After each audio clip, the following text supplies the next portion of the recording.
The tragic murder of Christine Jessop, a story of loss, injustice, and ultimate truth.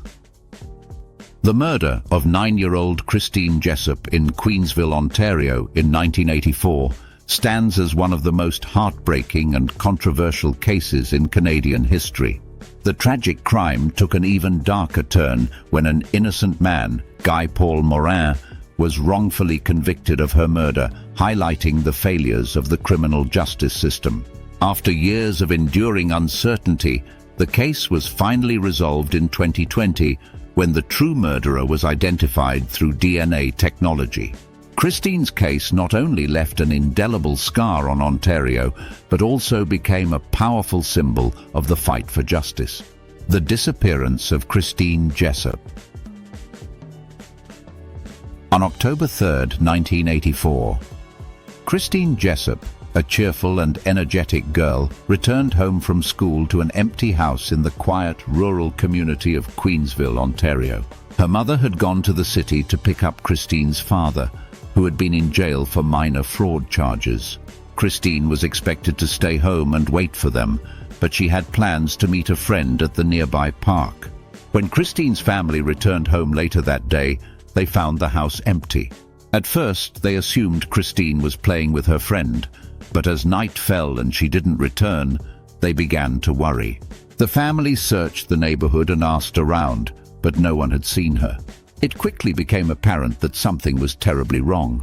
Christine's disappearance shook the community, and a massive search was launched to find her. Volunteers combed the fields and forests surrounding Queensville, while the police questioned neighbors and acquaintances, hoping for clues. For days, hope lingered that Christine might be found safe, but as time passed, those hopes began to fade. The horrifying discovery. On December 31, 1984, nearly 3 months after Christine had gone missing, a grisly discovery was made by a farmer in a remote field about 50 kilometers from her home. Christine's body was found in a decomposed state. She had been raped and brutally murdered, and the level of violence inflicted on her shocked everyone involved in the investigation. The discovery of Christine's body devastated her family and sent shockwaves through the community. The police now had the difficult task of finding out who was responsible for this heinous crime.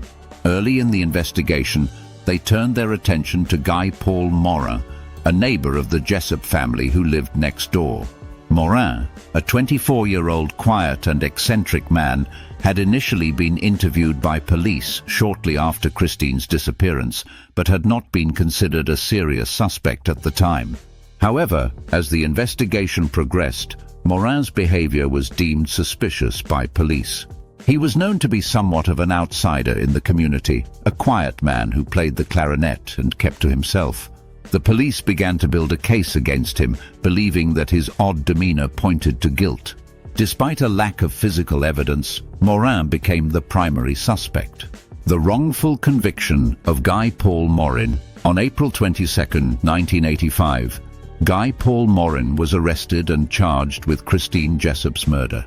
His trial began in 1986, and the prosecution's case was built largely on circumstantial evidence, including testimony from jailhouse informants who claimed that Morin had confessed to the crime while in custody.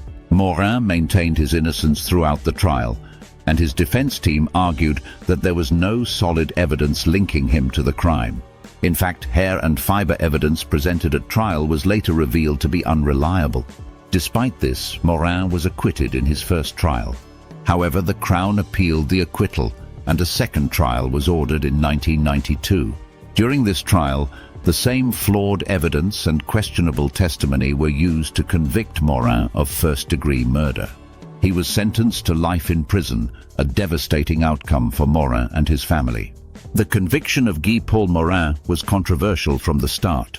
Many believed that the police had rushed to judgment and that the evidence against him was weak and circumstantial. His family and legal team fought tirelessly to prove his innocence, arguing that Morin had been the victim of a miscarriage of justice. The breakthrough. DNA evidence clears. Paul Morin. As technology advanced in the early 1990s, DNA testing became a valuable tool in criminal investigations. In 1995, Morin's legal team requested that DNA evidence from the crime scene be re-examined using the new forensic techniques. The results were clear. Paul Morin's DNA did not match the biological evidence found on Christine Jessop's body. On January 23, 1995, Paul Morin was officially exonerated of all charges and released from prison. He had spent over a decade behind bars for a crime he did not commit. His wrongful conviction and eventual exoneration exposed serious flaws in the Canadian justice system, particularly with regard to the use of forensic evidence and the reliance on jailhouse informants. Morin's release sparked a national conversation about wrongful convictions, and his case became a symbol of the importance of ensuring that the justice system does not convict innocent people. A public inquiry, known as the Kaufman Commission, was launched to investigate how the system had failed Morin, leading to recommendations for reform in how forensic evidence is handled and how investigations are conducted. The search for the real killer. Despite Morin's exoneration, Christine Jessop's real killer remained at large. For years, the case went unsolved, leaving the Jessop family with no closure. The horror of Christine's murder, combined with the injustice done to Paul Morin, haunted both the family and the community. It wasn't until October 2020, 36 years after Christine's murder, that the case finally saw a breakthrough. Advances in DNA technology allowed investigators to re-examine the evidence, leading to the identification of the real killer, Calvin Hoover, a family acquaintance who had worked with Christine's father. Hoover had been 28 years old at the time of the murder and had known Christine well. He died by suicide in 2015, taking any opportunity for justice with him. While the identification of Hoover as the killer provided some answers, the fact that he could not be brought to trial left a sense of unresolved grief.